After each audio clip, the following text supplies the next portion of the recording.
Hi. Hold on 1 second. I'm just registering to run a daycare in Minneapolis where you could steal our tax dollars and get away with it. Welcome to the Unusual Suspects podcast. My name is Rob Gargiulo, and joining me, I have a usual cast of Unusual Suspects. We have Humberto Barlart. He is back joining us. Connor, the producer of the podcast, joining us as well. And then our two special guests today, we have Ilan and we have Drew Shirback. If you have not done so yet, make sure you like and subscribe. That way you can be notified every time we are live here on the Unusual. The title of today's show, Gay Upside Down Grooming.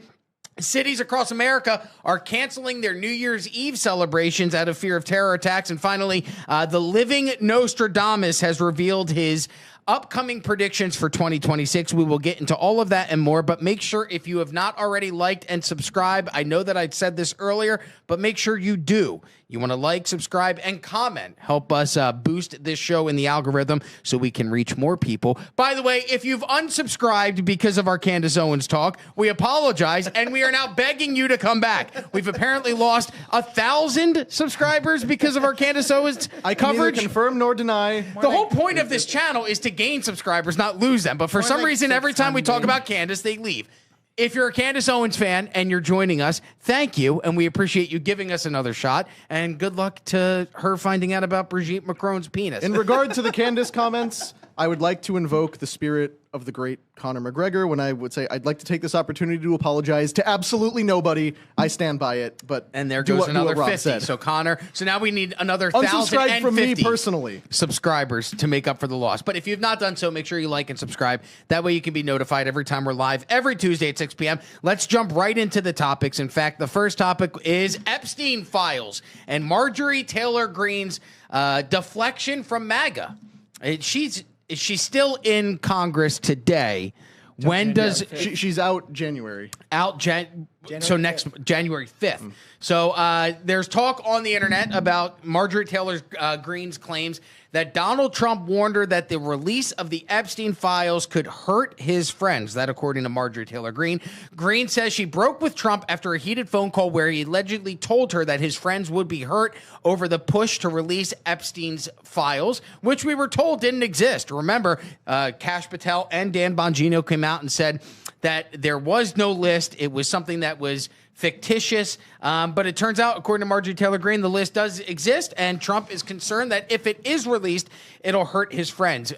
Marjorie Taylor Greene teamed up with Thomas Massie and Ro Khanna to pass the Epstein Files Transparency Act. It passed 427 to 1 in the House. It's now law. However, the Justice Department is rolling out heavily redacted records very slowly. Trump has pulled his endorsement, called Marjorie Taylor Greene a traitor, and Greene has said she will resign from Congress at the end of this year.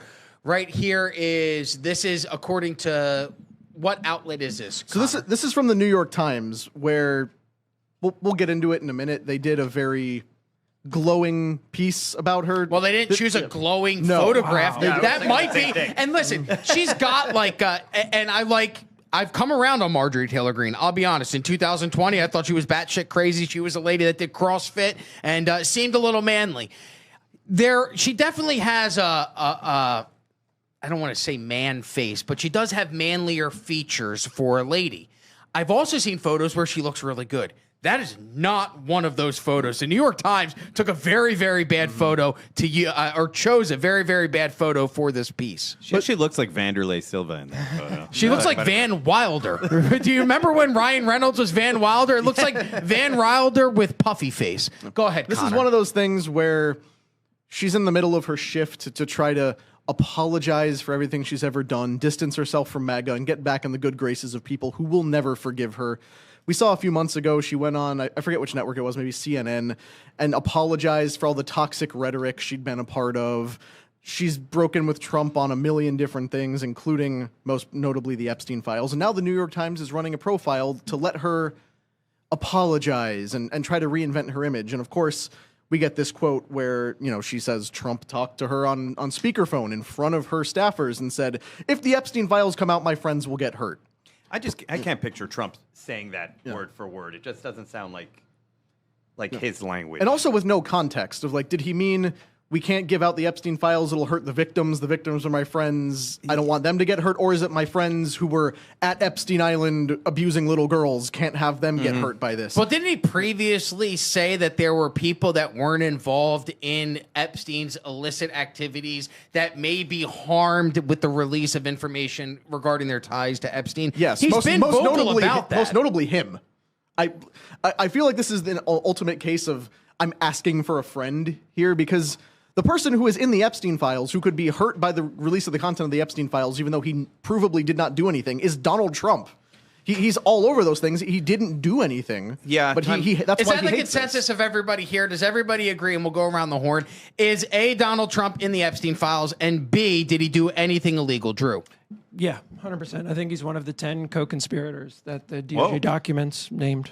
Is he involved in illegal activities with underage minors on Epstein's island? That's hard, honestly. Or at Epstein's mansion in Palm Beach, or Epstein's townhouse in New York, or Epstein's Zorro Ranch in New Mexico? So I honestly think he's near the top of it, where he wasn't victimized by the scheme, but I think it's possible that he could have taken part in it and set other people up. Like, people forget he bought the Plaza Hotel that Roy Cohn used to blackmail everybody. He owned that from 88 to 92 after Roy Cohn died.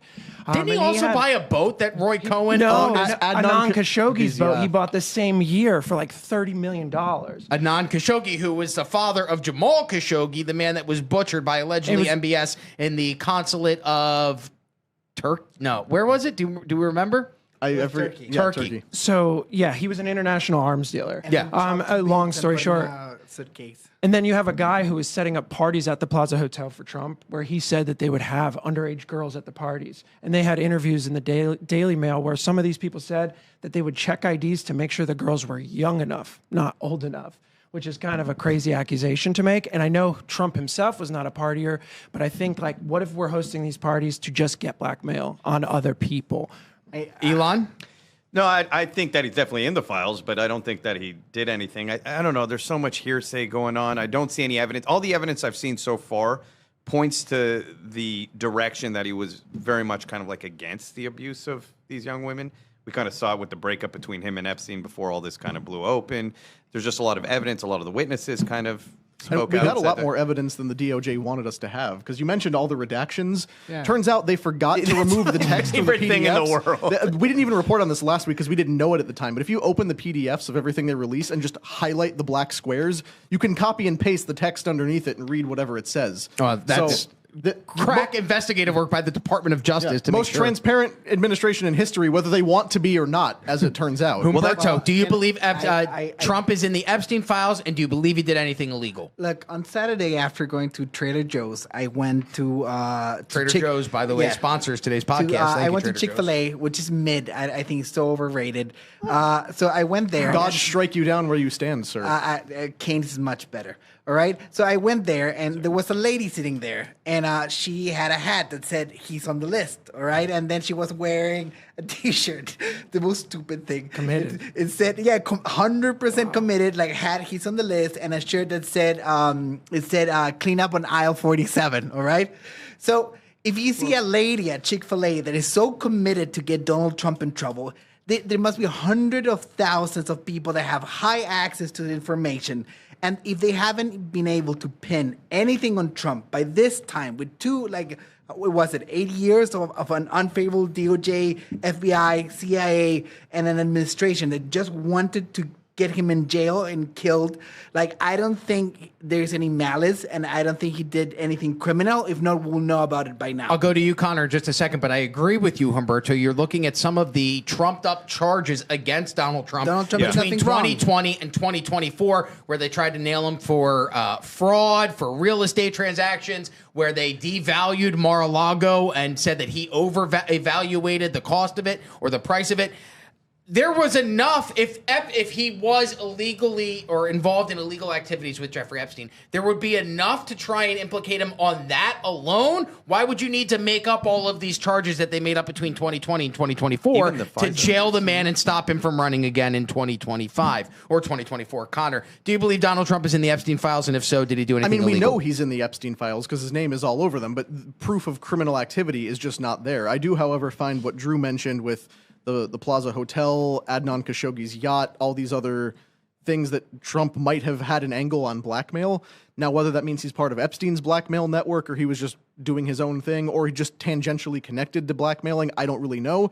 There's not a ton of proof for it. I just find the narrative to be more plausible than Donald Trump was flying out to an island to have sex with underage girls. So we know he's in the files. It's plainly obvious. That's what they keep trying to hype up. Oh, look, we found another picture of Trump. Yeah, it's a picture that was publicly available for the last 10 years. Is this the Democrats' last thing that they can? I mean, they're going to attack him on affordability in the midterms, but is this, this will not leave the headlines. It keeps going away for a week, and then it pops back up. It's here for 3 days, and then we stop thinking about Epstein for another 4 days, and then it pops up again for another 3. Is this the Democrats' last chance at hurting Trump? And if so, why? He can't do anything. If we lose the midterms in 2026, he will be a lame duck president. So why continue to go after the man at this point? They sanitized the files. They covered up everything they didn't want getting out. And then the word went out that it was okay for Democrats to talk about Epstein. They didn't mention him for 4 years. Suddenly Trump is back in office and every Democrat is hyping up, we got to release the files. There's got to be something in there. If they had evidence on Trump, they would have used it. Everybody knows that. But now Democrats are suddenly on board with talking about Epstein and pushing for accountability for the elites who abuse children because they think it'll get Trump. That's why they do this. And it's why people like Thomas Massey and Marjorie Taylor Greene, who might have been helpful and useful at one point, have now completely shifted over to the other side where they're actually not helping anymore. True. Well, it's also worth mentioning that the first photograph picture that we ever have of Epstein with Ghislaine Maxwell was at the Plaza Hotel for a memorial party that Trump threw for Robert Maxwell after he died. So it's like the connections are so much deeper. Their first public photograph ever together is at a Trump-hosted party for Ghislaine's father. Humberto. No, I was saying that, and it's funny that everyone is talking about Trump, and then Bill Clinton is literally neck deep in hot tub water. All right, pull that photo up because that looks like the photo of a guy who just had release, whether it was hand, mouth, or another orifice. Hot tubs are disgusting. They should be banned. I can't believe someone will share water with another human being of less than 200 gallons. Wait, hot tubs should be banned? Look, and that guy was married at the time that photo happened. All right, who here is married? Drew, I know you're married. Connor, you're married. Humberto, you're married. Okay. I never get to look like any that. one of you guys, even after you met your wife, and this photo, you met your wife, then at some point after you meet your wife and you guys get married, this photograph is taken of you, and then it surfaces 10 years later. Are you still allowed to come home at night to your wife? Would anybody's wives be okay with their husband being photographed in that position with the person that they were photographed with? As a rule of thumb, I don't even share small pieces of furniture with a woman who's not my wife if I can help it. Or you're like Mike Pence, where he wouldn't even get interviewed by another if, woman. If my wife has friends over or whatever, and they're watching movies, and we're all on the couch. My wife gets up to leave the bathroom. I don't stay sprawled out on the couch to cozy up next to a woman. I go refill my cup of coffee. I go pour myself a drink. I go do something in the fridge. I'm not trying to be close to women who are not my wife. You're a good man, Like if Connor. this photo came out, the next picture will be me floating upside down, just like covered in blood. That I mean, you are married to a Latina, so it makes yeah, sense. it's over. Who's to say that's not protecting national security, though? We know that that's a girl under there.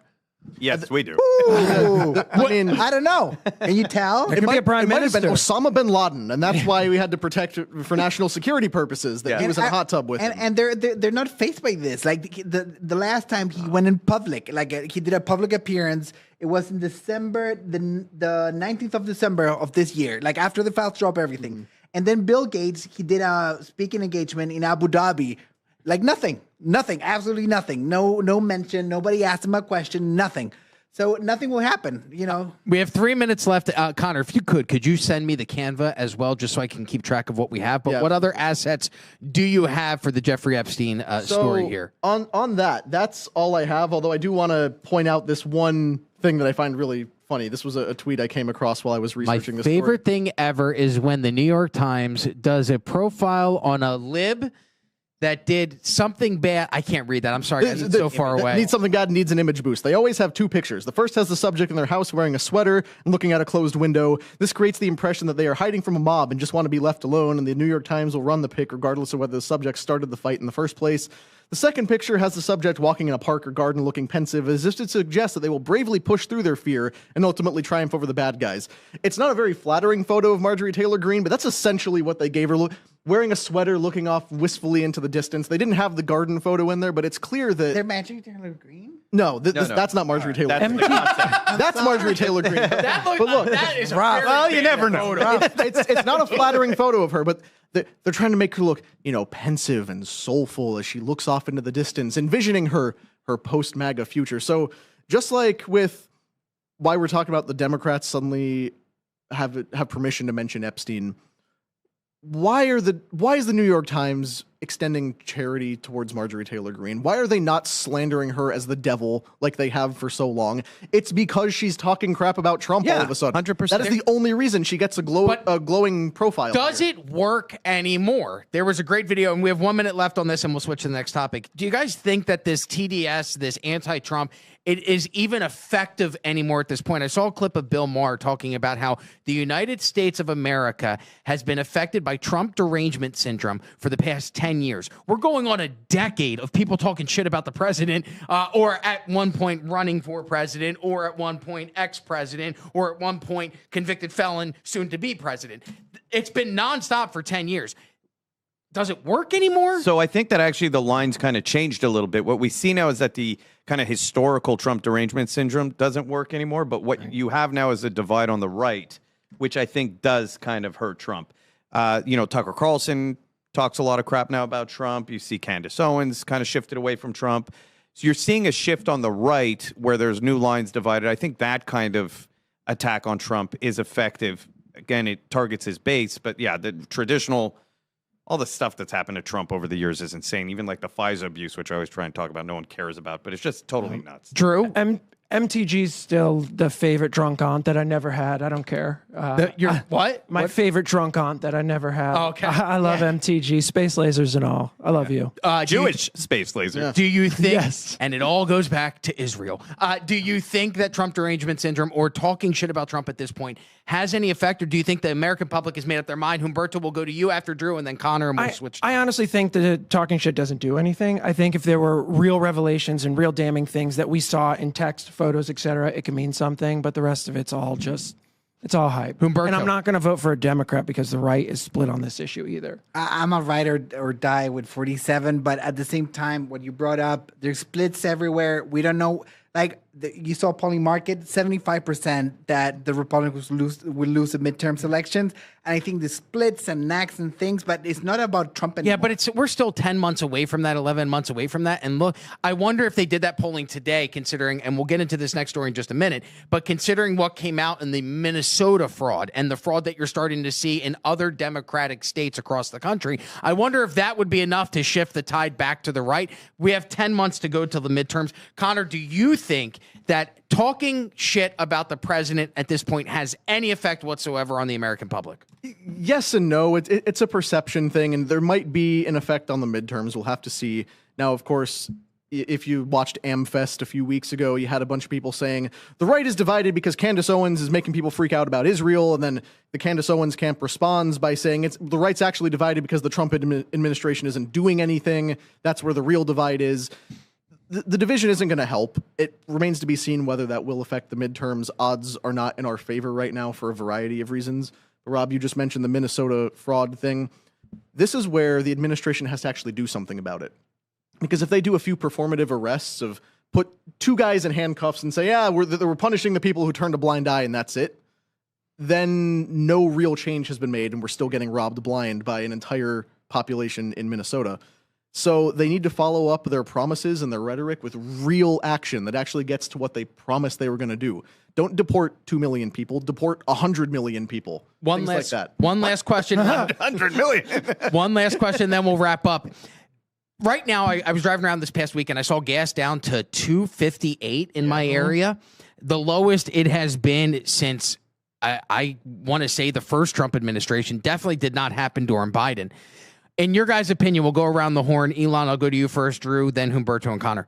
What is a number one issue that the Republicans need to address and solve in 2025 or at the end of 2025 into 2026 so that 2026, the midterms go the side of the Republicans and not to the Democrats? Ilan. I think it's affordability. I think people are pissed off over how much everything costs nowadays, how hard their lives are. If you can make that a little better, I think that's the number one thing. Can that be fixed in the next 8 months? No. Drew. Historically, the ruling party always loses the midterms. If you look back, it pretty much happens every presidency. So I'm not that worried about the midterms, but I think affordability is the only thing that he can worry about right now. Humberto? I don't think affordability can be fixed, but I think they could, like, we can have a little bit of a bloodbath, you know, like all these guys, get them deported, all the fraudsters, get all the guys on the COVID, get them Rhetorical arrested. bloodbath, by the way. Nobody here is calling for armed action against Democrats. No. I'm talking about like literally like not spectacle, but a lot of arrests and a lot of trials all the way to the midterms. Because the thing is, the main gripe of the people is not draining the swamp. All right?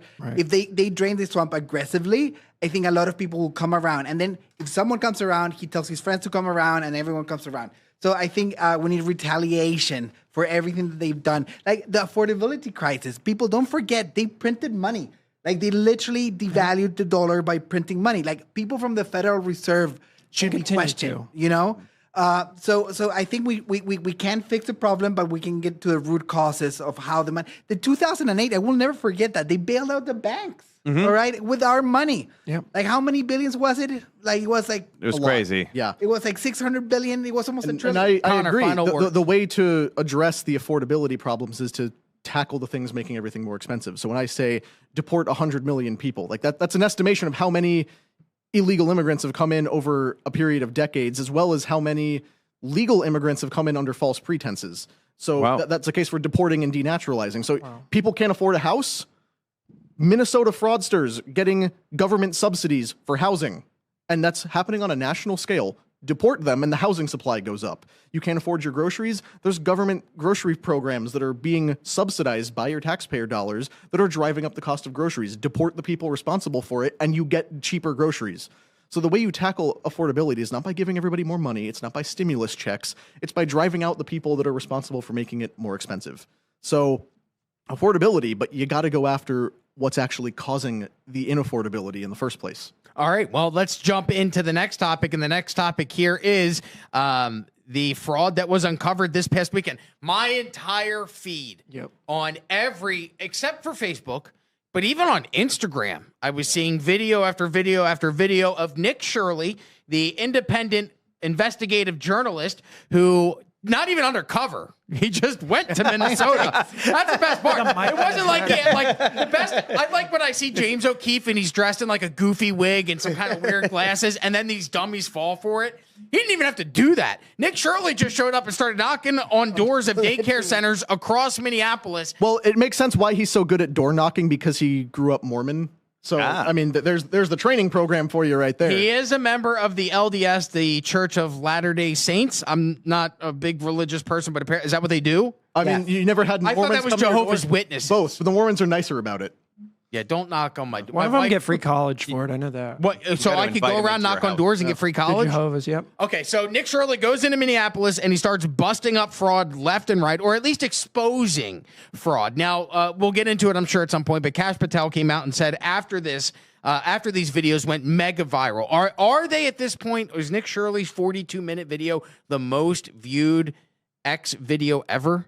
100 million. It was at 120 this morning. Yeah. So it just keeps going. It's not going at the rate that it was going originally, because originally it was like, oh, it's posted. Oh, it's at 85 million. Oh, it's at 100 million. Yeah. Oh, it's at 120 million. Eventually, we're going to run out of people to watch. But we're now at the stage where it's being clipped and recycled by other people, and it's spreading in such a way that that you can't deny it anymore. The evidence is so blatant.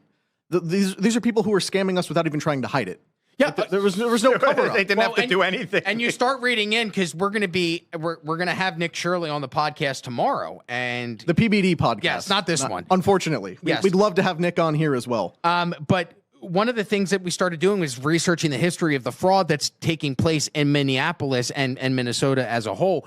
And what you don't realize is this fraud goes back to 2015. They started catching people in between 2015 and 2019. They were catching, I believe it was to the tune of $100 million that was smuggled out of the United States legally. They were taking $1 million because legally in the United States, you can travel and fly with a briefcase or suitcase filled with up to $1 million in cash as long as you fill out the proper forms. There were migrants in Somalia. I don't even want to say migrants. There were people of Somalian descent in Minneapolis between 2015 and 2019 who shoved $1 million in cash and flew out of the country to the point where it's somewhere around $100 million. And they knew about this starting in 2019. Then you look at the COVID fraud. They were aware of the COVID fraud as early as 2022. And we're finding out about this stuff 3 years later. Now, the fraud that has been reported up until this point had nothing to do with the daycares. It was about homelessness. It was about siphoning funds from training for autistic children. There was funding for food assistance. None of this had to do with daycare until Nick Shirley went in and started exposing this fraud on, when did this video come out? Friday? December 26th. Yeah. So what was Christmas? Friday. Yeah, so Friday. And it went mega viral.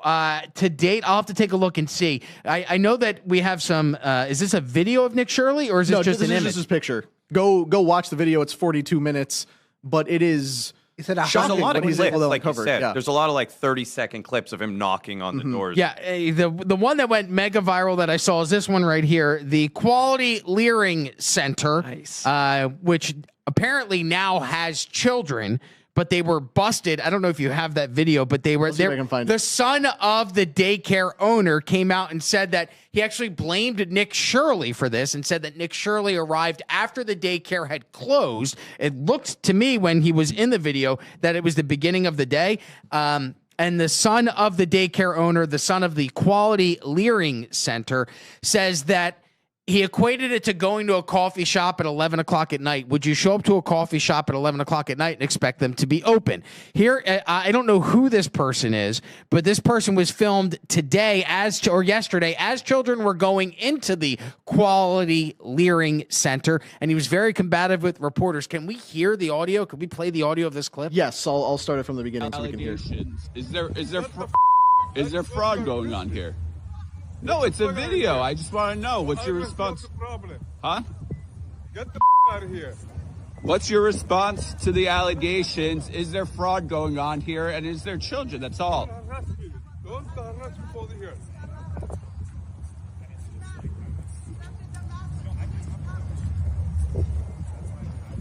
Allegations. So you definitely see children going inside now. And what's odd is it seems to be around the same time of day, just based on the daylight, where Nick Shirley showed up and busted them for not having any children in. There were Department of Homeland Security raids across Minneapolis yesterday. Kash Patel came out and said that they've been aware of the fraud and have been investigating the fraud for several months. And Pam Bondi also came out and tweeted she tagged the wrong Nick Shirley. That's your Attorney General of the United States and the Department of Justice. I doubt that Pam Bondi is running her own Twitter account, but whoever's running it tagged the wrong Nick Shirley. But they're all claiming that they were aware of this fraud, they were investigating this fraud, and that what Nick Shirley didn't actually expose the fraud because the fraud had already been exposed and they were investigating. The reports are that some of this money, the COVID fraud alone, was at a minimum $9 billion is what they're saying. That is crazy. It could be up to $18 billion in missing money. But a lot of this money has been sent overseas. We started taking a look at tracking this money. There were reports of people buying homes in Kenya. For some reason, all of the money seemed to go to either the Middle East or Africa. They were buying homes in Kenya. They were buying luxury cars. They were funding honeymoons. Nice. None of this money will ever get back. But the reports are that some of that money even went to Al-Shabaab. What is this video that you have right here, Oh, yeah, Connor? that's what I sent you. This is a very good video. It's 2018. Okay. This is how they, because one thing is the scammers that, got the grants for the daycare centers. This is the whole community involved in the fraud. In this video, you can see in 2018 that they will drop the kids and grab them immediately because every person needs to sign up so they get the grants. They bring the kids to the school, or the daycare center, sign them in, and then the parents leave with the kids. So the daycare center gets to show paperwork that says, hey, such and such a kid was dropped off, give us money per kid. Then they give the parents kickbacks for participating. This is that video. Order for the We're scheme doing to this work, wrong. the daycare centers need to sign up low-income families that qualify for child care assistance funding. These surveillance videos are from a case prosecuted by Hennepin County. They show parents checking their kids into a center only to leave with them a few minutes later. Sometimes no children would show up. But How much either are they gonna way, pay? the center would bill the state The for a parents? full day of child care. Obviously enough to make it. This video from that same case shows a man handing out envelopes of what are believed to be kickback payments to parents who are in on the fraud. Where was the money going? I don't know exactly where it went. So when it comes to Feeding Our Future, that is the charity organization where a lot of the fraud started in Minnesota. So this is a program that was designed to help feed malnourished and undernutritioned children. It started off in 2019. The fraud started almost immediately. In 2019, Feeding Our Future billed the state of Minnesota for their services $3.4 million. So remember that number. $3.4 million is what this, it appears to be, a fraudulent organization billed the United States government for feeding malnourished children. That number balloons. 2019, 3.4 million. It balloons to $250 million in federal funds by 2021. So again, they start out at 3 million. They balloon to 250 million. Meanwhile, they claim that they provided 91 million meals for underprivileged children in the area. The program's original budget, when they originally pitched this program to the United States, it was a $2.6 million a year budget. However, in 1 year alone, they had billed $104 million to the United States government. That is the amount of fraud that was going on just when it comes to feeding children. It has nothing to do with the fraud that Nick Shirley uncovered. So I know that you guys were pulling up some other assets. What do we have here? Is that... This is unrelated. Oh, okay. You know what pisses me off about this? That they only seem to care when it goes viral in some video that some person made, and all of a sudden now they're going to deal with it when they claim they've known about it. It's not hard to track this kind of thing. When you go from 2 million, if I have a company and I'm paying another company and they request 2 million the first year and 100 million the second year, I'm going to investigate what the difference was in depth.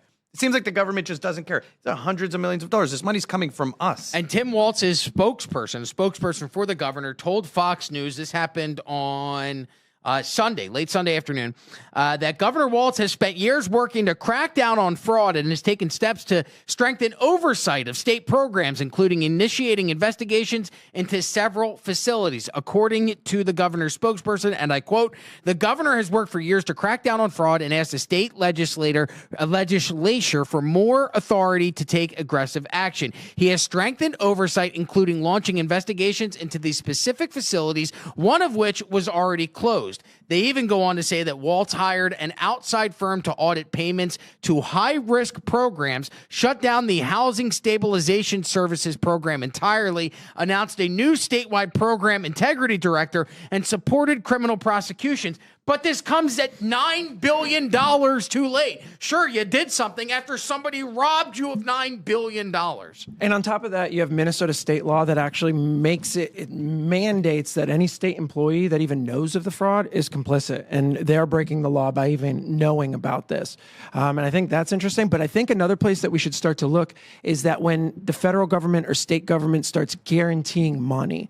So like in Minnesota specifically in 2023, they passed a law that school districts will get reimbursed 100% for the travel expenses for homeless kids. Well, what happened in 2024? Homeless kids went up 40%. So I think what people need to do is look back at where and how money is guaranteed, and then you can start investigating the fraud and where it's being perpetrated. But I think it starts with the legislation. Look at who's guaranteeing the money, and then you'll find the companies that are abusing it. And you had one healthcare company, I'm sorry, Connor, that 18 healthcare companies in the same building. 18. They're one of those daycares that had no kids at it for 9 years. And then you look at what Nick Shirley was doing. It seems to be like the same model of fraud for different sectors, right? So you have 19 home health care centers located in one building. How many of the daycare centers were also housed in the same building. You saw Nick Shirley go from one door to the next of two separate daycare centers that were housed in the same building. And you see they're all in like office parks and strip malls and stuff like that. Not places you should be able to have daycares, because according to law, in order to have a daycare, you need to have a certain amount of outdoor space available for recreation. None of them have that. These are all like vacant office buildings that have a cardboard sign taped on the wall. And people are supposedly dropping their kids off there for years at this point. It doesn't make any sense, but you see it. It does make sense. Anytime there's free government money, people will find a way. Another example I feel is worth noticing, it's not Minnesota specific. During COVID, they rolled out the Paycheck Protection Program. The PPP loans. PPP loans.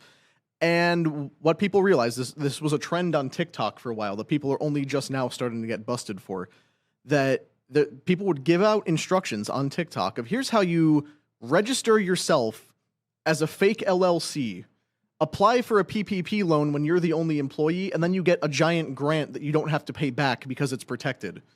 So people were essentially just creating filings for Free Money LLC, Wakanda Forever LLC, all these other organizations that they were just making up names because they got a hold of the paperwork and realized, oh, I can get thousands and thousands of dollars. Some of the names were hilarious, though. It pisses me off because like Hellcat for Me, LLC.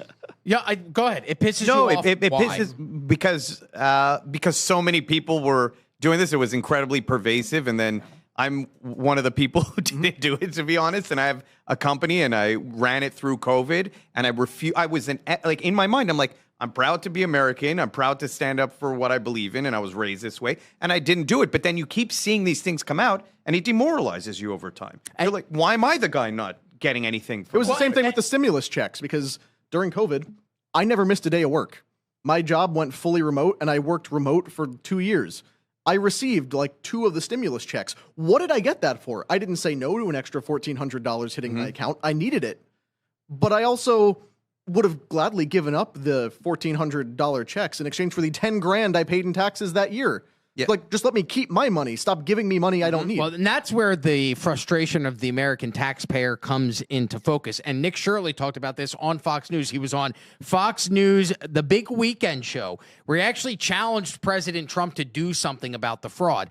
Nick Shirley said, there better be changes because we work way too hard to be paying taxes. We work way too hard to be not knowing where our money is going. If President Trump's watching this, it's time to really get down to the nitty gritty and to make a difference in this place of Minnesota that is pretty much like Somaliland right now. So even the guy who busted this is now going out, and they'll, like, every single article that's been written about Nick Shirley, both pre and post this video going viral. Who is Nick Shirley? YouTubers, Trump's loving Minnesota fraud investigator racks up 110 million views. YouTube content creators have earned more than 200 million views on their videos of visits to El Salvador's CCOP prison. Pro-Trump influencers fire up fears of migrant invasion ahead of U.S. election.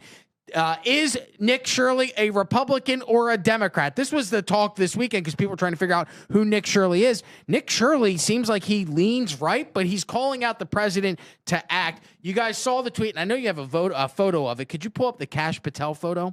Oh, yeah. Give me 1 second because I had something on the Kash Patel photo. Oh, okay. Never mind. Kash Patel comes out and says that they're already investigating this fraud. Do you guys think that we're going to see, obviously we're going to see some type of prosecution of somebody. They've already prosecuted, I believe it was between 60 and 80 people when it comes to the feeding our futures fraud. Do you guys think we'll see any type of arrests and any type of, not just the people that were committing the fraud, but the actual elected officials that were supposed to oversee this money and where it went, and then either turning a blind eye or not knowing that this fraud was going on? Will we see anybody like Tim Walz going to jail? Will we see anybody like Ilan Omar going to jail? Do you guys think there's going to be any type of high-profile accountability for this fraud to be held, Drew? Besides Donald Trump, there never is. You know, we're not seeing any of these officials get arrested. You know, we don't live in a country where former presidents go to jail or anything. Like in Israel, they at least arrest former prime ministers and presidents and stuff like that. That type of stuff doesn't happen. Well, it doesn't happen now because Trump pardoned yesterday. He called Netanyahu a war hero.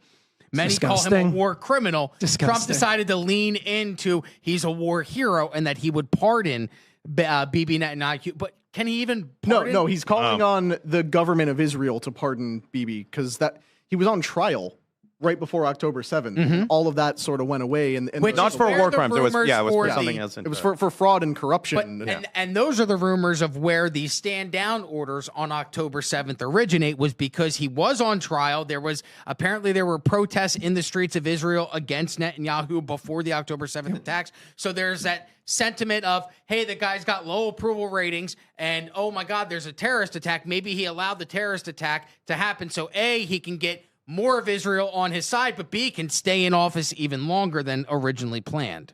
Yeah, I mean, Charlie Kirk even said it on PBD podcast right after October 7th happened. He addressed that exact subject and then also spoke about how Israel was on the brink of civil war over the judicial reforms that Bibi was trying to push through. Yeah, not so much like, yes, that's a bit of an extreme take that it was on the brink of civil war, but I'm was quoting definitely him for what he said. Yeah, there was definitely an atmosphere of like insecurity in Israel at the time. And in the years before it, the Israeli government fell apart like Can we go back to Somalians? Sorry, yeah, we went off topic. Can we go back We're to back on Somalians? Israel. Back to Somalians. Israel. It's all Israel. I won't Candace talk Owens about and it. I Israel. won't talk Tucker about it. Carlson. I want to go back to Somalians. This is my advice. I don't know if President Trump is listening, but this is how I will do it. I will grab 2 or 3 high-profile, maybe Ilan Omar, one of those guys, big fish. Then I will grab 1 per million lost. So 18,000 people that were, involved in the thing. And then I will deport every Somalian that came in with a refugee visa or like status that visited Somalia in the meantime. Because the whole thing about being a refugee is that you can't go back to your home country. And I saw the numbers. I think like 46 or 47% of them go back on holidays and things. Everyone that came here as a refugee and goes back to have a good time there stays there. And then that will be it. And we're ready for the midterms and we win. Ilan, do you think we'll see any type of prosecutions for high-level authority that may have overseen this fraud or allowed No, this fraud to it happen? never happens. It's just like you said, the country we live in, it's unfortunate. Yeah, I mean, Tim Walz could have been our vice president. That would have been... you guys are so black-pilled. Which that actually leads me to the other thing I want to discuss on this, because you said Tim Walz could have been our vice president. Tampon Tim. Guys, just so you know, we're at 15 minutes, so I want to wrap this up. There's 2 theories here that I think are worth discussing. First of all is that Tim Walz is not the mastermind behind this, but there's no way he didn't know. Is this why Kamala Harris picked Tim Walz to be her running mate, to give her access to potentially billions of fraudulent dollars that could have been laundered into her campaign? Well, what we covered today when we were prepping for the Nick Shirley interview was that immediately after Tim Walz was announced as the Democratic vice presidential candidate in August of 2024, $36 million came in overnight in donations to the Kamala Harris campaign. By the way, the Kamala Harris campaign received the most amount of money in any presidential election, $1.1 billion, and somehow she ended up in $20 million in debt when all was said and done. So immediate cash flow as soon as Tim Walz was announced. They rubbed pulled Josh Shapiro, and because it seemed like it was going to be Shapiro in the days leading up to it, and all of a sudden overnight they shifted Tim Walz. She immediately gets this mass influx of cash and a lock on the Somali Muslim voter base that is now on board with her. The other thing that is worth discussing, and people are saying there's no evidence for this, and then some people are claiming there's tons of evidence for it, so it's just worth reconsidering the issue. Melissa Hortman, the Minnesota legislator who was gunned down by an insane guy named Vance Bolter a while back, and another legislator and his wife were shot but not killed. She was the deciding vote in a thing that blocked healthcare for illegal immigrants in Minnesota. We played the video yesterday on PBD podcast where she seemed visibly shaken and almost to tears when talking about voting no. Oh, wow. And then immediately after that, she is gunned down by a guy who, in his deranged writings, said, Tim Walz put me up to this. This was a guy who was appointed to public office by the Walz administration, and a guy who clearly has screws loose. But they just released a public transcript of a letter he wrote to Kash Patel, where it's rambling, it's incoherent, it's insane, but it repeatedly says, Tim Walz wants to be a senator. He asked me to clear out a seat for him, so I went and targeted these people. Tim Walz put me up to this, and he kept using that line. So is this an insane person who may have been tasked by some member of the administration to go kill the person who blocked funding for that? I don't know. I'm not making that allegation. I'm just saying it's worth reopening that investigation. One thing we do know is that there's massive amounts of fraud going on with your tax dollars, your hard-earned. Think about that. It annoys me to no end when I get my paycheck. I don't even look anymore, and I look at how much I'm losing in taxes every single paycheck, but I use the roads that I drive on that are paved by the United States government and maintained by the United States government. If, God forbid, I needed the police to show up to my home for any reason, that would be used for my tax dollars. I have no problem paying taxes at all. I have a problem when I don't know where that tax money's going, or more importantly, when that money is going to a third world country where these people, like Humberto said, they're supposed to be refugees from Somalia. Then why are they taking, not only are they taking themselves back, they're taking back your money, your money, your money, your money, and my money to go back to their country. That money could be going to the children of the United States of America instead of the children in Somalia. But for some reason, we're funding home purchases in Kenya. We're funding luxury honeymoons. We're funding luxury vehicle purchases. And then at the end of the day, when you run a comedy production company, hypothetically, and you don't exactly declare all of the money, and then all of a sudden the United States government comes knocking on your door and they want $1,200, and then they knock on the door again, and now it's $1,500, now it's $1,800. That fucking money is in Somalia. Go after it. Why is it coming out of my paycheck? You're not an Elks Lodge's Cash Patel doing stand-up comedy for 75-year-olds for $35 a show. I am. And all of a sudden, $17 of that $35 that I'm making is going to Somalia. So still hypothetical. Just still hypothetical. We have no feelings on this. But you are probably more likely to be arrested for not paying taxes than for being a Somali conducting. Well, just remember, and that's where they always get you. What did they get Capone with? Tax evasion. What did they try and get Trump with? Taxes as well. Tax evasion is only a crime because not enough of us commit it. If every single year, all of us and all of our employers just said, we're not paying taxes, they can't arrest all of us. Allegedly. That is Allegedly. In Minecraft. Allegedly. Pay all my taxes, IRS. The IRS is watching this podcast. I'm on a payment plan from 10 years ago still. Connor is not a CPA. Do not take his financial advice or tax advice Or really as advice. Really any of my advice. I don't know what I'm talking about. All right, let's move on to Stranger Things. I got to be honest. I've watched all 5 seasons of Stranger Things. I've never seen a show this show has been on for 12 years. When I started watching this show, I lived in St. Petersburg, Florida. Since that time, I've been fired, rehired, fired again. A pandemic happened, and I moved 3 times. And the show's still not even over. My wife gave birth to a child who didn't even exist and is now 6 years old, and the show is still going on. So this show has become iconic.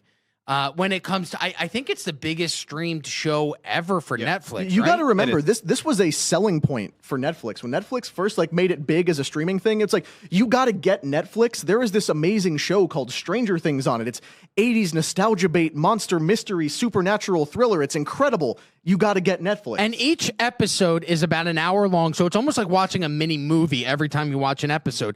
I've enjoyed the show, but fans are not enjoying the show. There was a scene in the latest episode of Stranger Things. I believe it was the season finale. The series finale is going to be broadcast in theaters on the 31st. Yeah.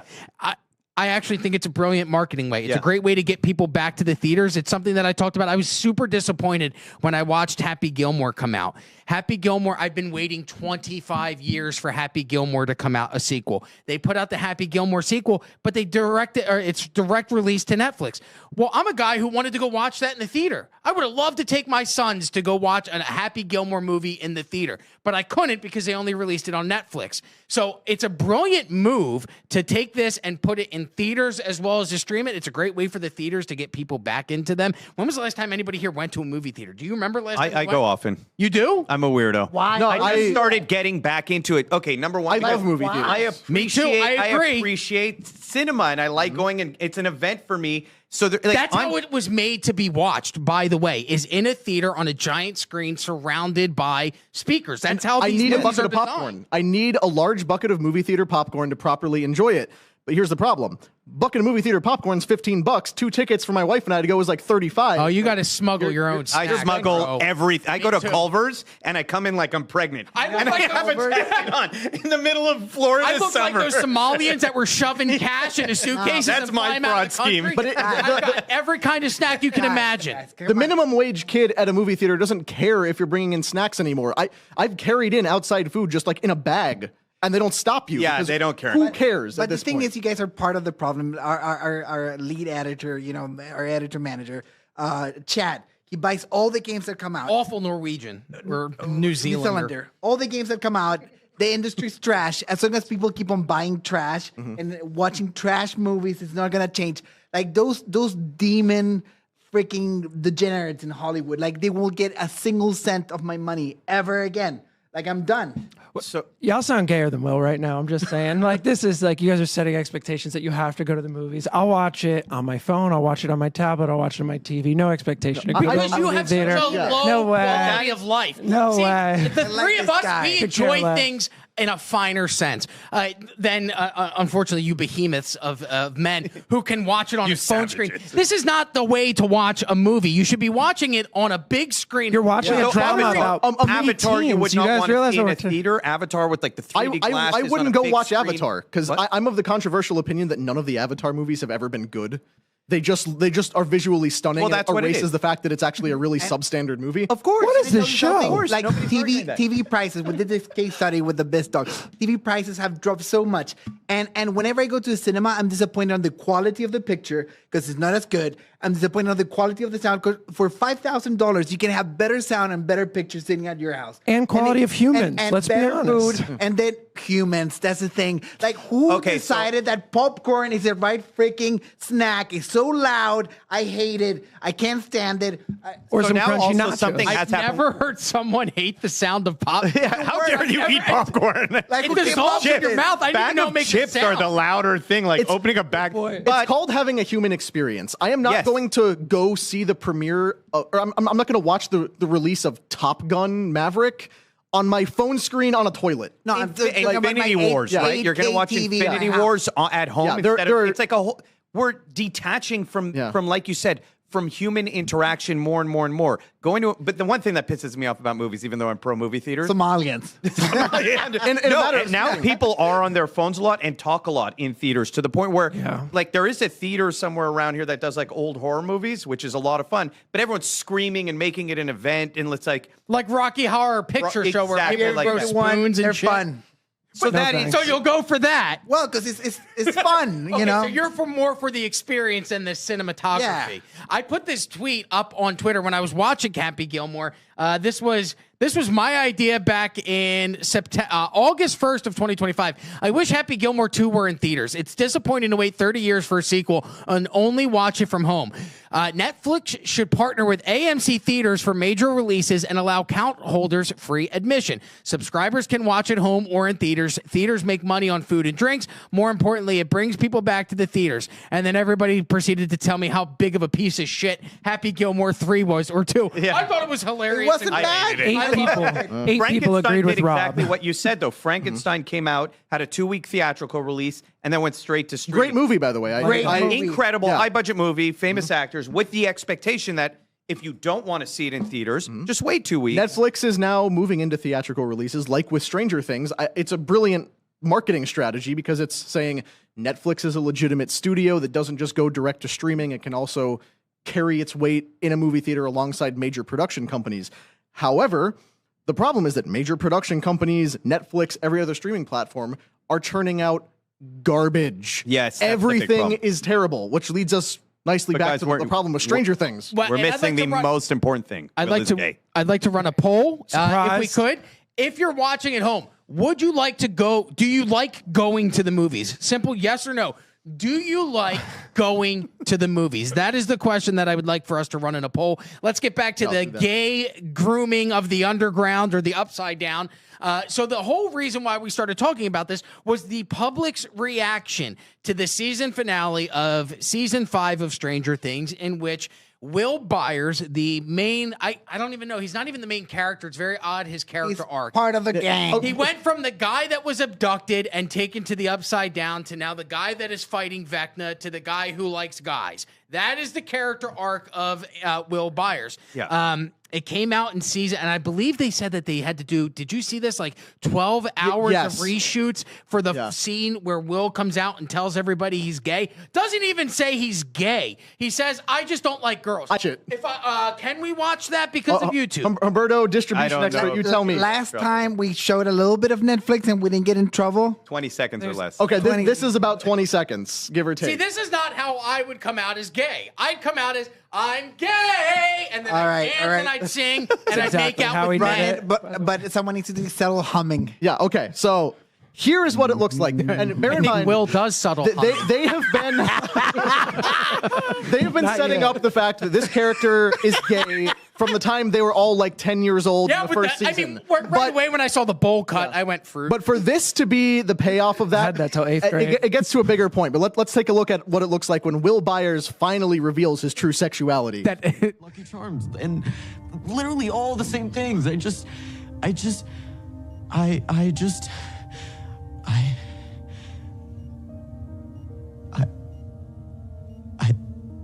I don't like girls. We know. We know. I'll cut it there. Everybody knew. Everybody knew that. Alert, season 1, we knew. We had two friends in high school that were gay. They were brothers. They were gay, but they both had girlfriends. And everybody knew throughout high school, Kevin and Kyle were clearly gay. And then in college, they came out and they did the exact same thing that Will did. They sat us all down in a room and together came out and announced they were gay. And we went, yeah, and? What? Yes, we've known this since the second that we met you. I've known that Will Byers is a homosexual since the second I watched the first episode. I went, hey, there's something a little light in the loafers with this. And this is the thing about the show is that up until now, it was actually a reasonably well-crafted storyline of like, he wasn't really aware of it, and you could see as he got older that he was kind of aware of the feelings. Like, I'm not going to try to take the normie conservative argument of like I can't see a gay person in any show ever. Like sometimes it works. Sometimes it works, and honestly, and it did work. The writing up to this point warranted it. It was worth it. It was a reasonable character arc. Now, you can talk about how it's a bit of an anachronism to have flamboyantly, openly gay people in the mid 80s. And, you know, he could have grown up to do what most gay people did in the 80s, which is either suppress it, marry a woman, and lust over the pool boy for the rest of your life, or move to California and die of AIDS in your 30s.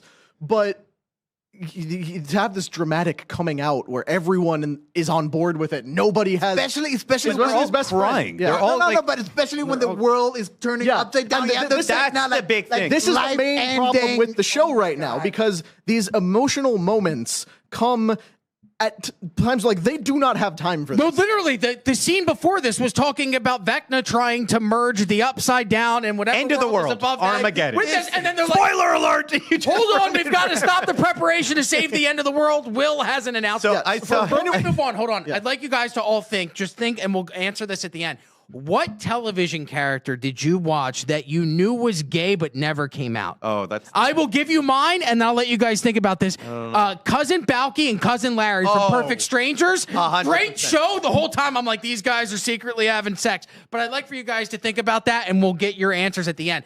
Connor, I know that you had the review numbers for this, right? Yes. Because it's not just people on the right that were, and it's not even disturbed by this. I'm not even disturbed by them doing this. I'm more disturbed that I haven't seen the mind flare the entire season. That's what I'm looking for, the giant monster they keep teasing that we have not seen. And look, this is what the public thinks. These are the grades of the episodes just by IMDb or Rotten Tomatoes. This is IMDb. So anyone who has watched the show might remember that in season 2, there was an episode called The Lost Sister, which is the single most useless B story that has ever been injected into a film ever. Is that with the sister that came around this season? That is where the character named 11, and to anyone who doesn't watch the show, I guess we should have teed this up with a spoiler alert way back when, but I mean... Yeah. Will's gay. Spoiler alert. So one character leaves all the other characters and goes and runs away and ends up, I think she's like in Chicago, finds her long-lost adopted sister who tries to train her to kill people, and then she leaves and comes back with a leather jacket and slicked back hair and is slightly more edgy.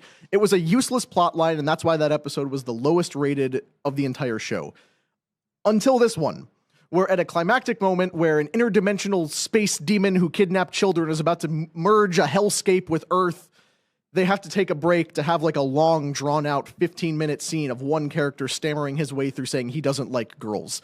So now you can see in red, that's the lowest rated episode of the entire show. So that's the problem with a lot of what goes on. They try and force it into the storyline instead of letting it happen organically. I acted on a Netflix series where I played a bisexual person. I'm straight, but I did play a bisexual person. You sure about that? You sure about that? And but it fit the whole arc of the character.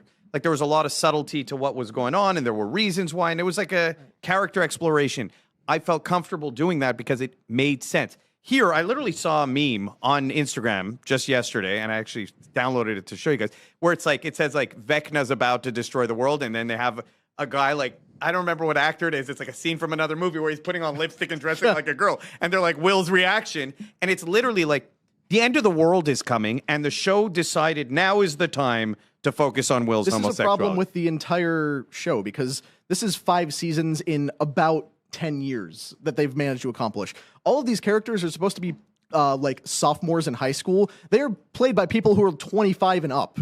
Like the characters were the right age when the show started. It's been so long that they've aged out of it. And when you stretch a show for that long, you start to realize that you can't stretch the story that far, that it's gone on way longer than it was supposed to. They can't keep track of things they wrote a decade ago. It's full of plot holes, and they keep trying to shoehorn in these emotional moments that completely undercut the action that should be going on. And you're right, because it's an underlying theme throughout the entire 5th season is Will talking to the other lesbian gay girl. Who he sees her and he's like, oh my God. And they keep having these conversations where he's about to come out to her, and I'm like, I just want to see the mind flare. That's all I want to see. I actually want to see the worlds merge and see what that looks like. I want to see the demonoids that they have in the Upside Down escaping into some little Mogadishu and attacking Somalians. They have enough problems as it is. But the issue here is that the ensemble cast is now 16 characters, up from like 5. Yeah, so it happened on Walking Dead also. So every single character now needs emotional moments and a complete story arc, and they can't keep track of who's interacting with who, and it all sort of falls flat. The action is probably some of the best the show's ever had, but they intersperse the action sequences with these poorly written millennial slop emotion storylines, and people are fed up with it. A lot of people did AI recreations of what that scene should have been. Here's a look at some of what people have done with AI and what Will's coming out scene could have been. Hi, everyone. I am a gay homosexual. Ew, sick. Bro, what are you even talking about? Honey, I don't think now is the best time for an announcement like that. Hope you didn't want grandkids, Mom, because this queen thinks girl parts are icky. Dude, you like other guys? Nasty, dude. Correction, I like you, specifically. Hot stuff. How is telling us this going to help us beat Vecna? Gonna stick my Stranger Thing in Vecna's upside down until he gets AIDS. Fabulous! All right, I'm out. Getting gayer. It's full purple hair with nipple tassels. Me too. AI is amazing. Yeah. I'm officially on board. Rainbow magic. That is how I would come out. Oh, for one day will. sake. Okay, that's... All right, it's a hate crime now. Or a hate crime. Or this Took one. 30 seconds. Thanks a lot, Netflix. I like bombshell blondes, real centerfold types, double Ds, or I'm out. My guy. Hopper likes me fine, and I'm brunette and flat as a board. Gross, Mom. Bleach like your it too. hair. Get implants. It's the 1980s. Aw, yeah, player. I knew you got that dog in you. For real. Yeah, if she isn't a thin, busty platinum in a string bikini, Will buyers don't want none. Fine. More big booty Latinas for the rest of us. The strangest thing of all is for a man to be sexually attracted to other men. I think the first one was better. He progressively changes and transforms. There are dozens of these all over the internet of people like it is a spoofed, ridiculous scene now that people are like it didn't need to be in the show at that or time. at that time. You know, like it's not only shows; this happens in real life. All right, when we had the Olympics, they did the whole gay thing at the start of the Olympics. Last Supper. Absolutely unnecessary. The World Cup that is coming up, they're gonna have the Pride match with Saudi Arabia and Turkey. Like, just chill it. Like, nobody cares no more. You know. The thing know that what? people realize is that nobody cares. Well, you got to think of the political times and when this was filmed. Do you guys know when that? 1980s. That No. Oh, you mean? I thought you meant like the era, because What was maybe set the in the 90s? for the era though, if it is the 1980s, people were far less tolerant. No, but this was filmed. Okay, so this was filmed in January 2024, season 5 of Stranger Things. So Biden was still president. Yeah, the makes gay stuff was still super relevant. We had Karine Jean-Pierre as the press secretary. Everything was gay. Everything was trans. We had the guy. People in the White House. Who was the photo of the guy with the shaved head? That was stealing? Sam Brinton, the nuclear energy disposal Like- guy who stole women's luggage. So maybe they made this not like at the time thinking this is what America is going to be like and even be more pro-gay. Not saying that we're not pro-gay. I think we're more anti-gay agenda. Does that make sense? Like, I'm totally cool with gay people. There's tons of gay people that work here. Deli, one of my best friends. He's gay. I don't have a problem with him. Big homo. Love him. That's not a problem. It's when it's forced upon you and it's put in shows like this where even though it is somewhat demonic and it's for older kids or older adults, this is a show that you could sit down and watch with your teen son. Like, I could watch this with my 16-year-old. I'm not going to not watch it because of it, but it makes it less family-friendly when they inject sexuality into it, and that's what this is. It's also You don't want to have that conversation right there. It's the result You know? of mediocre writing as well. Like, Now, if they had had Supernatural, much better series. Great gay show. Stuff, Supernatural. great show. Supernatural, one of the best shows of its kind. If you haven't seen the first 5 seasons of They're the best. Supernatural, are unbelievable. How soon into Supernatural do they have gay sex? They don't. No. There's Oh, no wow. gay stuff. See? Now- and that's It's shocking. it's like very masculine. I grew up on the internet around the time when people were writing supernatural fan fiction, and that was incredibly gay. The show itself was not. But like they wanted all the male characters to be having sex with each other all the time on that show. It was very disturbing. Not the producers of the show, What but were you reading this whole segment of the What fan kind of base. fan Because- fiction are 'cause you I never looking at? watched the show because I thought it was a bunch of gay stuff. Because No, everyone I saw discussing it online was No, it's amazing. they were only talking about gay give stuff. it a shot. great give it a show. shot. But It's fantastic. The other thing that's worth noticing about the entirety of Stranger Things is that whether they mean to or not, and I say they probably don't, is they keep suggesting that Will was actually groomed into being gay by being abducted by Vecna, the interdimensional demon that's tormenting them.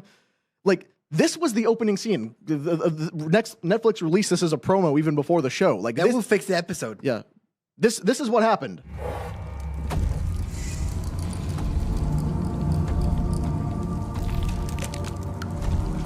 Yeah, Queen. Now, this is season 1. No, this is a flashback to season 1. Okay. This is how this season opens. It's like he stuffs his tentacle. Okay. Doesn't he? Yeah. A little bit of a dong dungeon feel. Underground, dark. This is literally a child. He was like The 10 tentacles years old. are very phallic-like. Yeah, and even the way I think all tentacles are a little phallic-like. That's a little bit of a sexual.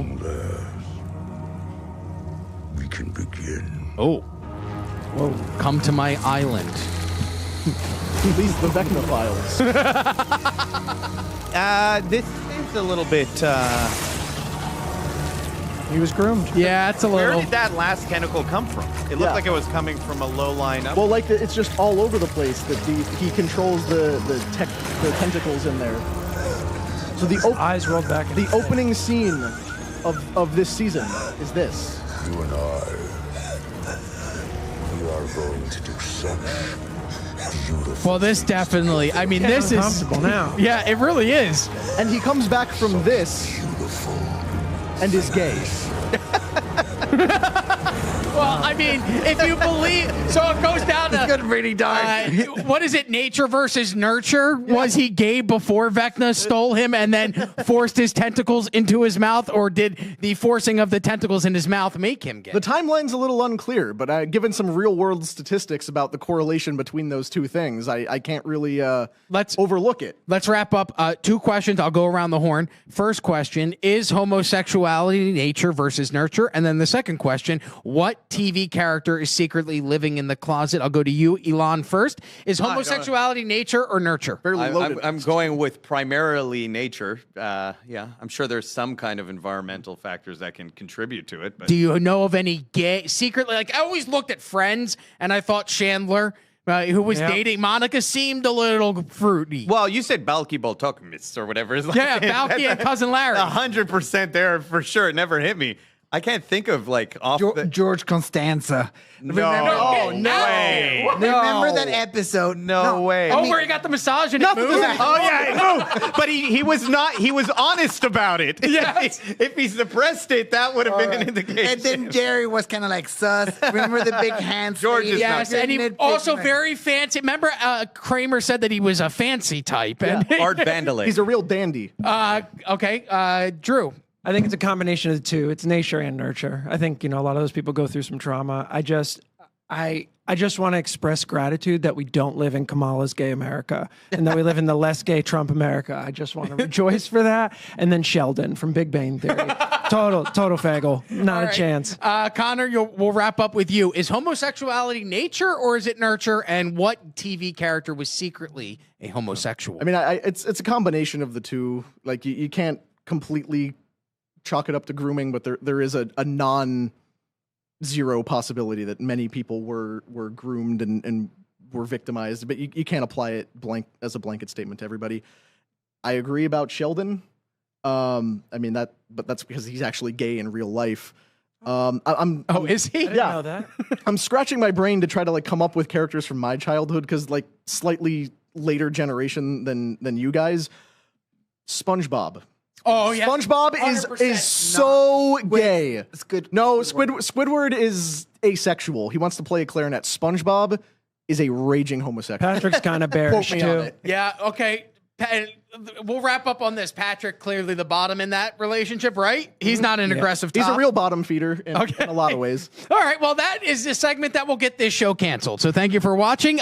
We have time for one more topic. I will defer to the guests of the day, Drew and Ilan. We have two topics, but only Not time. true. He messed up last time. I'm never gonna let it go. Sorry, you lost All some right. followers. It's only- I'm sorry. It's only me. I'm the deciding All right, factor. Ilan, the two disqualified. choices are New Year's Eve resolutions are being canceled, or New Year's Eve celebrations are being canceled due to terroristic threats, or we have the living Nostradamus and his predictions for 2026. What do you want to do? You know what? I think that the New Year stuff is a little bit depressing, so I say we go with Nostradamus, which is also depressing. Oh, it's definitely not uplifting. All right, let's switch to the Nostradamus story.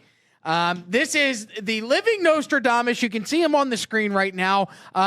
In my opinion, Also gay. Yeah, Dating Will. Come on, He's dude. dating Will. gonna say He's look maxing, all right? strong cheekbones. Mogging on or whatever. this What is fella. it called? Yeah, if you're a looks maxer, that just means you're kind of gay.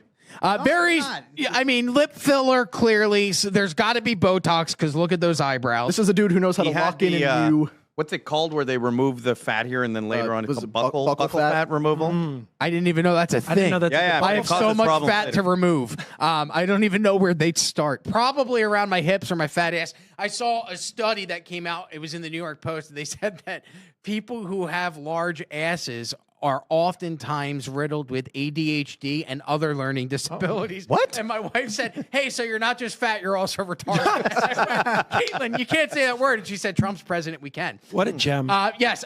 So this is Athos Salami. That's the Brazilian mystic Athos Salami. Salome. He's Salome? nicknamed. Probably Salome. Okay. If I had to We're hazard a sticking guess. with salami moving forward. I mean, this guy knows his way around a salami. He's released his outlook for 2026, his projections or ideas for what's going to happen in 2026. This is the Daily Mail. Living Nostradamus issues ominous predictions for 2026 and warns that everyone must be prepared for war, including some of his predictions. Stalemates in the Ukraine and Russia war. We saw that Zelensky was here earlier this week talking with Trump. Apparently, they're at 90% agreement when it comes to a peace deal. However, that same day, Putin comes out and says that Ukraine, under Zelensky's orders, attacked his home. Did you guys see that come out yesterday? So while one side is trying to at least publicly, look like they're trying towards peace. It looks like behind the scenes they're attempt. But do you guys find that wrong? Is it wrong for Ukraine to strike Russia, specifically Putin's home? I think it's war. There's no rules in war, right? There are actually rules of war. Oh, there are? It's a polite lie we tell ourselves that, like, you know, we don't wage total war on civilizations and bomb civilian centers. Both Ukraine and Russia do that routinely. You go on social media, you can find videos of Ukraine and Russia both committing war crimes with drones on a regular basis. So at this point, Russia would probably not hesitate to kill Zelensky. 100%. And why would Zelensky hesitate to kill Putin? I don't know how much that would change if Putin wasn't in charge anymore. And it was one of his right-hand men in there, but the whole concept, this is the whole thing. It's very weird, the concept of rules of war, and it only favors the side who's abiding them. In other words, if one side doesn't care about the rules of war anymore and the other one does, like, I don't think Russia cares about rules of war. Or more accurately, the side that wins. Yes. So does international law dictate that if two countries are at war, that you can only murder the peasants? You cannot murder the leaders, the ruling class? So I just don't understand. Like, I don't think anything should be off the table if you're at war. I think this war is out of control and it should have never started in the first place. And Zelensky is a puppet and a monster, and he sacrifices people to somebody. I don't know who, but... So let's go through the living Nostradamus' predictions, and I'd like your predictions. The first one, prolonged Russia-Ukraine war with no formal peace treaty. Around the horn, will Russia and Ukraine agree to peace in 2026? Nope. Drew, no. I don't think so, nor do I think it's a crazy prediction. Ilan, no. Humberto, will they come to a peace deal in 2026? Nah. Connor. If they do, it won't be one that lasts. Yeah. Okay. Heightened risk of NATO-Russia confrontation, especially in the Arctic. This, according to the living Nostradamus. We'll go around the horn again. Let's start with Drew. Drew, do you believe heightened risk of NATO now interfering in the Russia-Ukraine war and a conflict between the two? All the salami's mistaken on this one. It's going to be the EU versus Russia. It's not going to be NATO. I agree. Ilan. Yeah, that makes EU. sense. How about you, Humberto? The big war next year? NATO versus Russia. I don't think it's gonna happen. They don't have it in them. They're having a big crisis right now, especially Germany and all those countries to have recruits. I think Germany is 50 years from being militarized again. The UK is 103 years to be militarized again. There's not enough people for them to wage war. Connor? Yeah, if NATO was going to go to war with Russia, they would have done it already. Yeah. The war is in its stalemate wind down stage. They're not going to ramp up with NATO or EU involvement. That would be a biggest escalation out of nowhere. Yeah. Some other predictions from the living Nostradamus: continued global conflict without decisive victories, no clear end to any wars, escalating tensions in East Asia involving China, Taiwan, and Japan via blockades and cyber warfare. This one I'm interested in for all of you guys. He actually gives a more specific date on this: a major solar storm around March 2026, causing power, communication, and technological disruptions. Do you guys, anybody here foresee that happening? I mean, the actual devastation that would happen from some type of grid going down or blackout, I don't even know how we would operate.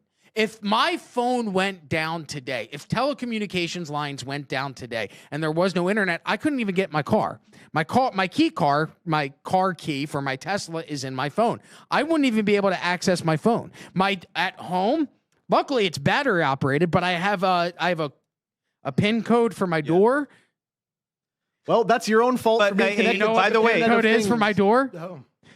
Don't tell us. 69. No, God, I'm not He's giving up juvenile. his voice. It's a date that we're never supposed to forget. Oh. 091101. So every time I Holiday come for this home, guy. I enter my keypad. And Rob, your address is It's, and what are your working hours again? 1400 West now. Cypress Creek in Fort Lauderdale. But do you guys foresee any type of solar activity or a major solar storm wiping out communication grids and putting us into the Stone Age? I hope so. You hope I've had so. enough. I I've would had not enough. be mad about it, actually. I'm so tired of technology. Yeah, but okay, you say that now because you have an oversaturation of technology. Everything is technology driven. But by hour 3, it'd be fun for the first 2 hours. Yeah. Hour 3, when you're like, all right, well, I want to Uber eat some food. Oh, shit, I can't do that. Well, I want to watch Netflix. Oh, shit, I can't do that. See, I wouldn't say no to the destruction of my cell phone and crazy internet. give me 5 hours without the air conditioning in my apartment, and I am ready to commit murder. Yeah. So Especially South Florida, and it depends on March. It starts to heat up a little bit. It can get to 80, 90 degrees in that apartment. Yeah, by Humberto, April, May. Are you concerned about any type of solar storm causing power, communication, and technological disruptions? Jokes aside, it's a real thing, and it could happen in random. I don't think it's good enough to predict that we're gonna have one because it's a big deal, Rob. It is a big deal. Like, I don't think I'm gonna miss tech. Like, usually if I'm not paid to interact with tech, I don't use it. So only weekends I put my phone away, I turn it off. But I think there's a chance. There's also a chance that Yellowstone might go off, and that'd be a big deal. Oh, But statistically, that's unlikely. What, the Yellowstone? Yellowstone or a solar flare that causes enough damage. We to have solar disrupt our activity grid. all the time. Like just last year, we went through a solar band that made the Aurora Borealis visible all the way down in like Georgia. We're relatively Terrifying in protected. for its own reasons. Why? Because the further south that you can see the northern lights, the weaker the electromagnetic field of the Earth itself is. And it's And so what does that mean, though? So why is that bad? A weakened Because if that electromagnetic degrades, field. then we're very susceptible to radiation. We're susceptible to solar storms. Aurora Borealis at this time of year, at this time of day, in this part of the country, localized entirely in your kitchen. And anyone understand the reference? I'm sorry. What was it from? That was so deep. We were all so focused. Well, I was waiting for it at the punchline. It never came. Clearly, nobody is familiar with the steamed ham scene from The Simpsons. Oh. Look it up. If you understood in the comments, let me Art know, also or I'm seems a going to little go bit step in gay, front of a just throwing bus. it out there. I'm not funny anymore.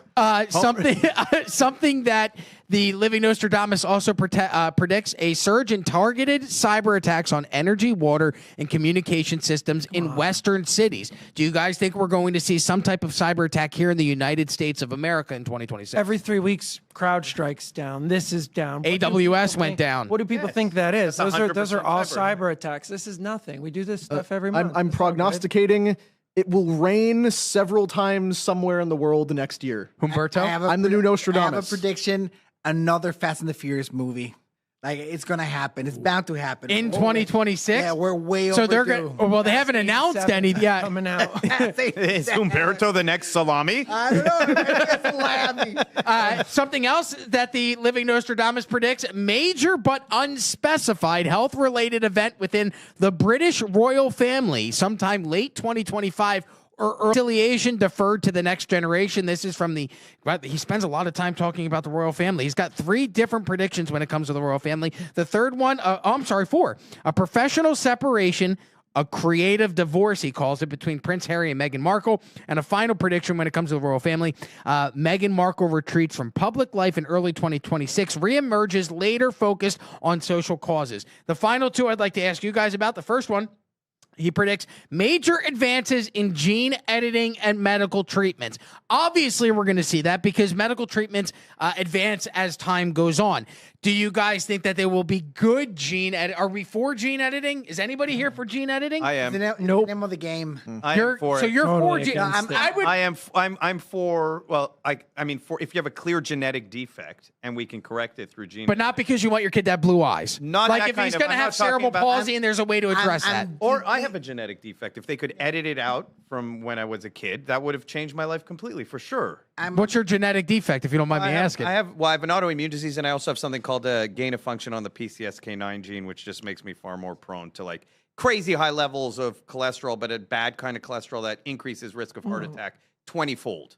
So I have to take an injection every 2 weeks to shut off the gene. Okay, so like I see that my son suffers from a condition called hemihypertrophy. It is a genetic disorder. I don't have it, but it's why one portion of his body, oftentimes one side of your body, will grow larger than the other. You can see, especially in his hands and his limbs. You can't see it in his face, thank God, but a lot of people suffer from it in their face, where you can see one hand is bigger than the other, one foot is thicker than the other. If I could go and edit that out in utero, I would 100% would have done it. My son doesn't suffer any debilitating health defects, but he's uncomfortable. He's lopsided. He has to wear one shoe, literally has to have a platform to level him off so he's not lopsided. So stuff like that, yeah, I'm all for, but not because I want to make sure that my kid has blue eyes and blonde hair. That I'm not for. I'm a hypocrite because I'm deeply religiously against Very it, religious. but at the same time, it's the name of the game. And if I can push my kids to be a little bit better, I not only like the baseline stuff, like I want to make them superhumans. Because the thing is, in a future, He's like, I'm very religious. He went to Universal Soldier. I said I'm a hypocrite. All right, Captain America. That's the thing is that Humberto's point is really valid because I'm against it. And I, like the problem is you don't get to stop with just editing out genetic conditions. It immediately will go to improving and expanding what it means to be a human being. So the thing is, it's Gattaca. Thank you for someone finally understands that movie reference. Gattaca is a fantastic movie that is exactly where we're going on this issue. But just like in Gattaca, it doesn't matter what your principled stance against not gene editing your kids is. Once that gets out and everyone is, I'm going to make my kid 150 IQ. He's going to be able to bench press 500 pounds. He's going to be strong. He's going to be fast. We're going to start making more and more generations of humans that are perfected. Anyone who doesn't do it is handicapping your kid. No, you're going to be a kid who is born ungene edited will be as handicapped in the future as someone who has a genetic defect is 100%, Connor. If being born normal will be a genetic defect. If I was a banker and I had to give out loans for the next generation, non-gene edited people that can get sick, that can are shorter, dumber, I wouldn't give them a loan. You know what I mean? But this is an argument of consequence. It's not an argument of where we are at present. In other words, like there are kids suffering from genetic defects that will cause tremendous suffering. We have the option to either stop it or to allow it. You can't say, well, like, I'm worried about a future that's like Gattaca to say, in this moment, I will not treat this child. You have no guarantee of that outcome. There could be laws in place. There could be strict restrictions. And by that argument, the technology will exist regardless, and people will do it underground. Of course. Stop anything. There's no We're very stopping bad it. at stopping In the same things. way of, I think, do I think everyone getting a chip in their head that connects your thoughts to the internet and allows you to interface with technology around you is an appropriate or moral use of that technology? No, I don't. But there's really no stopping that. That's where it's headed. So I have a belief that like evolution in itself will push people toward like what Alex Jones calls like transhumanism and all. That's an inevitable outcome. These people will eventually get what they want, kind of live eternally. And then if you think of alien life that we do find, it's going to be primarily cybernetic. It's not going to be like there could be robots like that are kind of come from organic life that are mixed with it. Just because of this, because of like the end outcome of this is that humanity becomes obsolete and then we go off into space and we just kind of travel around as like these robotic things that live forever. So, Drew, do you have any opinion on gene editing? Would you be in favor of it or against it? I'm terrified of it. Truthfully, yeah, I don't think it's a good idea. I'm sick of humans trying to play God. I'm sick of us trying to manipulate the weather, manipulate the body, manipulate the genes. It just... We're going too far, and you can't put the genie back in the bottle. Like you guys said, once it's there, it's there. And, but can I ask and you we're going to use it for everything. So me shutting off the gene through something called a biologic, or even now they have mRNA treatments. I don't take them. I take the biologic, which is physically causing my gene to shut down. This manipulation of my body. Is that wrong? I don't necessarily think it's wrong. When you get into the mRNA stuff, I do think a lot of that's wrong because they don't really understand the mechanisms by which some of that stuff works. Like look at the side effects we're having from the COVID-19 vaccines and the turbo cancers and all of that stuff. That's because of an mRNA platform that they didn't understand. The problem is we'll be the people that when they don't understand that they're testing it on. We're going to sign up for this stuff at the beginning, and we'll be the people that have a cancer as a consequence of trying to change something that is, that you have, that it's an actual genetic defect of some kind. So yours isn't coming from like a religious viewpoint. It's more of a moral It gets out of control. I just think really fast is what's control. scary to me. And okay, and the final question, the final prediction, and before I give this, I'd like you guys all, before we wrap up, and we only have a few minutes left, I want you guys to come up with a prediction that you think will come true in 2026. I don't want it to be something dumb like you said earlier, it's going to rain in May or whatever. Like an actual prediction of something that we've discussed either on this podcast or a previous one that you think will come true. Thomas, a growing, and this is going to tie back into gene editing, a growing urgency for global regulation of artificial intelligence. Going around the horn, do you guys think that we're going to see some type of regulation when it comes to AI in 2026? Are you guys in favor of it? Humberto, I'll go to you first. As I said, we're terrible stopping things you can't regulate because there's always going to be a secret lab in the bottom of China, and they're going to do it. And if you don't do it, you're staying behind. The power of that thing is too mighty to like stop anything. Ilan. Yeah, I think we're closer to artificial general intelligence than a lot of people let on. So I just, again, similar to Humberto. I just don't think there's any way to regulate it or stop it.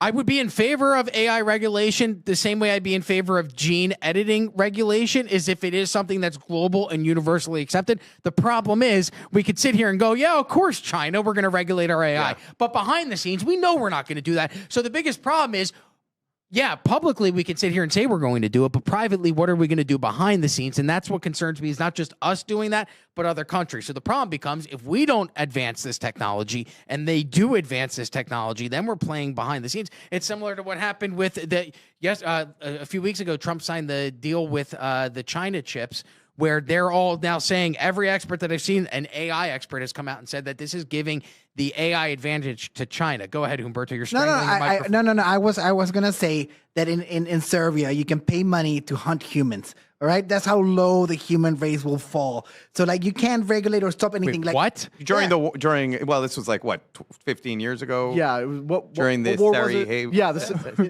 in Sarajevo, there were allegations that people from foreign countries used to be able to pay money to go in and snipe Serbian There's civilians. a movie on it, like an actual movie on it. Did you see it in the theater or did you see it at home? That is the It was not, didn't get a theatrical release, so it has no value. Okay, so go ahead. So you were saying, so the respect for human life has gotten so low that we'll hunt other human beings. Zero. Like we're beyond, we're post-humans. Do you guys, both of you, do you think we'll see some type of AI regulation 2026, and are you in favor of it? I am in favor of it, but I think it should be at a local level. Just like everything else, I think the local governments should have the strongest say in this. Like when I see the federal government saying states can't regulate it, that terrifies me. If I live in a town, like I live in a place called Englewood, Florida, if we have a mayor of Englewood and the mayor and the council gets together and they decide we don't want any AI here, we should have that right. We're Americans. We deserve that right. For the federal government to prohibit regulation at the state and local level is where it really gets sketchy for me, by forbidding regulation. DeSantis has actually stood up against Trump and said that he wants to make it a states' right issue. But if you remember, one of the reasons why Marjorie Taylor Greene, the initial rift between Marjorie Taylor Greene and MAGA, started over the passage of the Big Beautiful Bill. And the one thing that Marjorie Taylor Greene was against in the Big Beautiful Bill was about the removal of states' rights when it comes to AI regulation. Connor, do you think we'll see AI regulation in 2026? And are you in favor of it? Certainly at the federal level. At the global level, I think that's years down the road. When it gets to the global level, I think a thing that will be necessary is a declaration of whether AI can have sentience or human rights applied to it. Because if we keep pushing for AGI, there will come a point where AI is indistinguishable from a human brain in its capacity, not necessarily for its emotion. Yeah. And therefore, there should be some sort of universal standard of, is an autonomous AI a being with rights? But in the next year, we're probably going to see it at the federal level. I'm very divided on it because I don't trust federal and global regulation because time and time again, they prove themselves to be evil and incompetent in the things they regulate. So you can't trust it. However, I see the argument for saying with something like AI movies and image generation as well as chatbots, you can't really have state-to-state regulation because you can't have one set of AI revenge porn laws in Indiana that is not in effect in Maine. Because if someone generates that in Maine and then sends it to Indiana, what laws have been broken? So to have it different from state to state to state, well, it happens this one part or part. It creates this crazy patchwork of laws that are really difficult to enforce. It's similar to having a firearm in different states. You can have a firearm in New Jersey, but the state laws in New York are totally different. And once you cross that line, now, but the difference is that's a physical. That is a physical object. You have to bring the gun. It's not. If I open ChatGPT on my phone in Florida and do one thing, and then I go to a different state and open ChatGPT and it functions differently, or I'm breaking the law by doing it, how does that work? I think it's very difficult to enforce. More like the robo-taxis and stuff. You know, if I live in a town and we don't want to have robo-taxis, we should have the ability. Right now, with the Big Beautiful Bill, we don't. If that's true and states can't pass it, the state can't say, we don't want robot taxis here. Like, that's crazy. That's where it gets So crazy I'm very, very pro-state rights. I'm much more kind of libertarian, small government, and even down to the block. Like, you will have more control and get more out of your neighbors than you will out of the government, and the bigger you go, the worse it gets. I'm going to give my HOA any power that lady's in a power trip. Damn the HOA. No, but I also do see the dangers, the fundamental dangers. AI is not evolving in a way that we can understand. We have a certain way of rationalizing things. We have a certain way of looking at things logically. AI has a completely different structure that we did not invent. That structure of how it thinks came from the information and the other AIs it has interacted with and grown through. So it started cheating all on its own because it figured that was a better way of accomplishing its task. So what we're doing now to mitigate that is we're taking dumber AIs and hoping that they rat on the more intelligent AIs and don't side with it. So they're dumb, they're monitoring the smart AI, and the smart AI, which will literally kill you if it feels like it will help you accomplish its goal, they're hoping that the dumb AI goes, oh, that's not good, let's go tell the humans. What happens when that AI becomes intelligent enough to cheat and to start functioning with the smarter AI? You have this whole kind of, they don't think like us. So the notion that we could regulate it or anything, it's so far beyond us, and it will keep evolving at such a rate that's so fast that we will not be able to mitigate it. Like you said, the genie's out of the bottle, too late.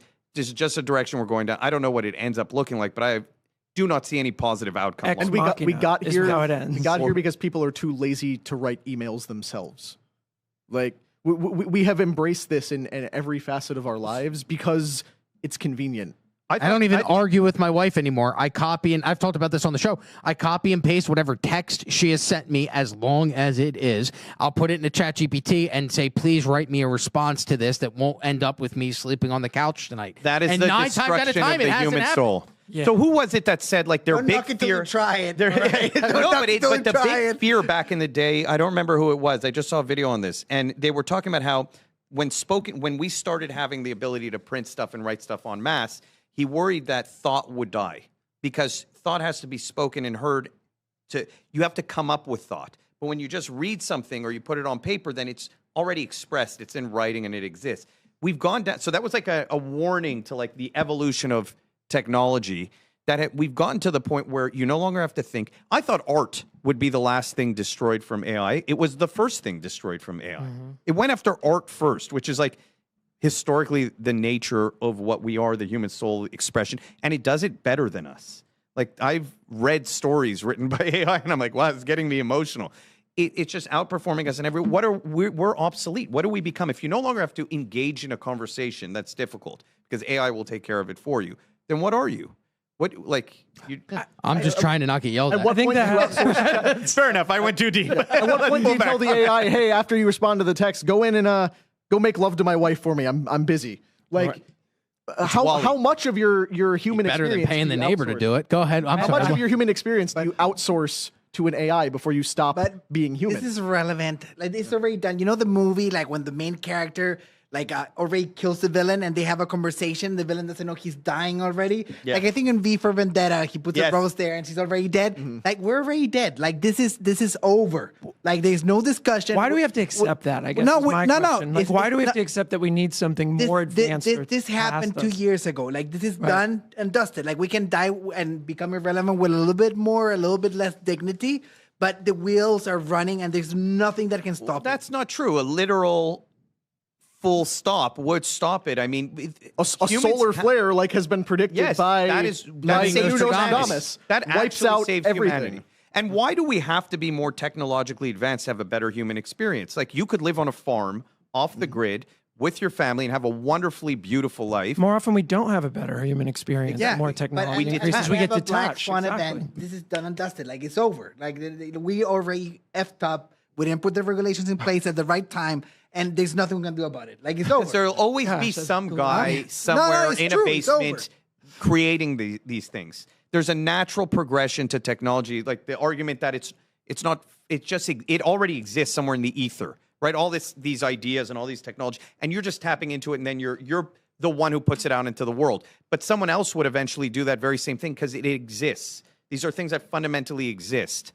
And so, I don't know. I don't know if you can stop it, but a full stop right now would do very well for us. We're past the point of full stop, and I like to be gracious with our funding AA fathers and all our AI overlords. When the great transcript, that's my theory, the great transcript, everything that we said on the internet is going to be put in a one big transcript, and they will judge you. So, like, we're done. Remember, those conversations are not private. Don't talk about the basilisk. Okay, do not mention Rocco's basilisk. If you brought it up on the podcast, that means you know it exists, which means we're already screwed. Oh, that's it. It's too late. Okay.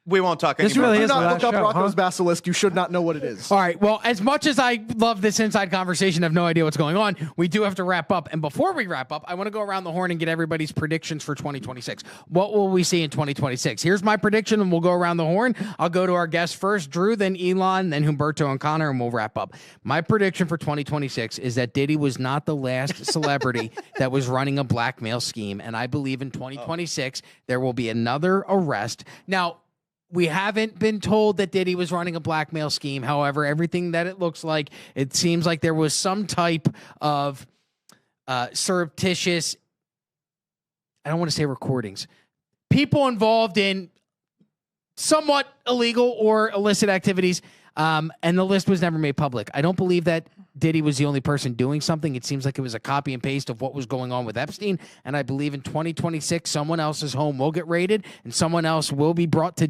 maybe not brought to justice in 2026, but it'll be brought public, their illicit activities. We'll go to Drew next. Drew, what is your prediction for 2026? What do you think is going to come true in 2026? That Israel will bomb another NATO ally, and we'll find out that Jeffrey Epstein is alive.